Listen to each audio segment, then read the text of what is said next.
এই দাঁড়া দাঁড়া দাঁড়া দাঁড়া, কি হলো দাদা, কি হলো? এত রাতে কোথা থেকে আসছো তুমি? আরে দাদা এত রাত আমি মাল দিতে গেছিলাম। কি মাল দি? আরে মদ আছে নাকি?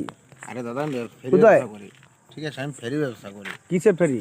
আরে কাপড়ের ফেরি ব্যবসা করি। কাপড়ে ফেরি ব্যবসা করো? কি আছে দেখো, কি দেখো দেখো এসে তাঁত দেখো। শাড়ি দিতে গেছিলাম, জিন্সের প্যান্ট দিতে গেছিলাম। দেখো তাঁত শাড়ি এই ভালো ভালো কম দামের মধ্যে মাল, তাঁত শাড়িটা। আর এই কিসের ওটা ছিল এটা? আরে একটা বিয়া করেছে না 6 তারিখে, আচ্ছা আচ্ছা।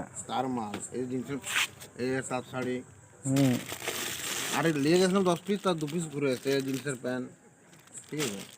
এই যে মেয়েদের কার্গো প্যান্ট, কোয়ালিটি ভালো। তা আমার আমি কম দামের মধ্যে মাল দিই, তার জন্য আমার কাছে মাল দেয়। আর আমি অল টাইম ডেলিভারি করি, যে কোনো সময় যে কোনো টাইমে, রাত 12টা 1টা, যে কোনো সময়।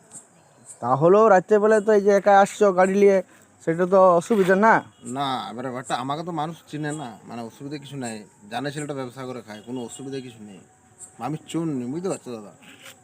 এই মালগুলো চোরাই মাল নয় তো? না আমি চোর নেই বলছি তো, চোরাই মাল নয় দাদা এটা। আর ব্যবসা করে খাই আমি, মাল লোকের ঘরে মাল দিতে গেছিলাম, তার জন্য এই মালটা আনা আমার। আচ্ছা ঠিক আছে, লাও গুটাও দিয়ে আস্তে আস্তে করে যাও। আচ্ছা, তো বলতে পারে যে রাতটা আর এসো না? রাত, হ্যাঁ, এত রাত করো না।